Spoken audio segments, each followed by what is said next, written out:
2020년 8월 10일 월요일 햇빛이 내리쬐는 여름 날씨입니다. 이스탄불 1년 1독을 위한 성경 읽기 새벽이 썰 말씀 묵상. 오늘은 역대상 13장에서 16장 시편 42편과 43편입니다. 오늘의 주제는 열심입니다. 어떤 것에 마음을 깊이 쏟아서 일을 하는 행위를 열심이라고 합니다. 열심은 노력과 함께 우리 사회에서 널리 추천되고 격려하는 덕목입니다. 하지만 그 열심은 무엇을 위한 것인지 혹은 누구를 위한 것인지를 아는 것도 중요한 관건입니다. 열심은 분명 우리 인간 사회에서 중요한 덕목이기는 하지만 모든 열심이 다 그 정당성을 인정받거나 격려받는 것은 아닙니다. 목표나 대상뿐만 아니라 그 과정도 정당한 것이어야만 그 열심도 인정받을 수 있습니다. 역대기서는 사울 왕가와 다윗 왕가의 차별성에서 시작합니다. 역대상 13장 3절. 역대상 1장에서 9장에 이르는 긴 족보는 두 왕가의 차이가 무엇인지를 설명하는 것입니다. 역대기서는 다윗의 자손 스룹바벨이 성전을 건축해야 하는 정당성을 이 족보에서 찾고 있기 때문입니다. 다윗은 하나님을 섬기는 열심을 하나님의 궤를 다윗성으로 운반하는 것으로 표현하려고 했습니다. 하나님의 임재의 상징은 벽궤를 늘 곁에 두고 하나님과 동행하는 삶을 살고 싶었기 때문입니다.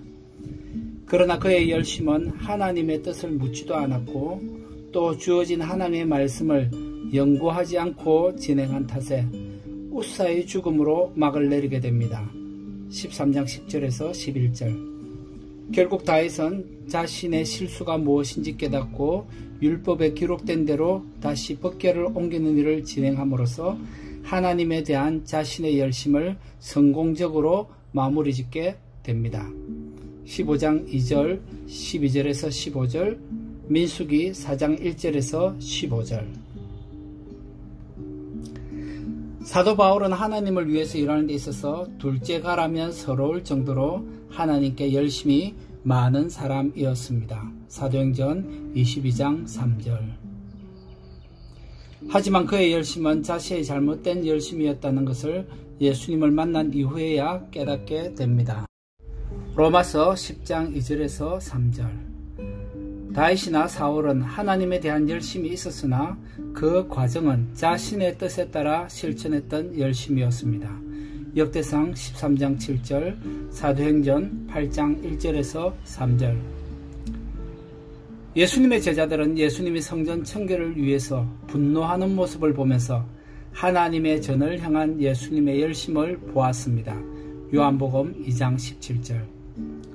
스가랴 선지자를 통해서 스룹바벨에게 주신 메시지는 개인의 힘이나 능력이 아니라 하나님의 영으로만 가능하다는 것을 알게 하셨습니다. 스가랴 4장 6절. 하나님의 영으로 하지 않는 열심은 오히려 죄를 지을 가능성이 더 많습니다. 이사야 30장 1절. 시편 42편 1절. 하나님이여 사슴이 시냇물을 찾기에 갈급한 같이 내 영혼이 주를 찾기에 갈급하나이다. 43편 5절. 내 영혼아 네가 어찌하여 낙심하며 어찌하여 내 속에서 불안해하는가. 너는 하나님께 소망을 두라. 그가 나타나 도우심으로 말미암아 내 하나님을 여전히 찬송하리로다. 나는 하나님을 향한 열심은 있습니까? 나의 열심은 나의 열정에서 오는 것입니까? 아니면 하나님의 말씀에서 오는 것입니까? 이스탄불 메트로폴 선교교회 성경을 먹는 사람입니다.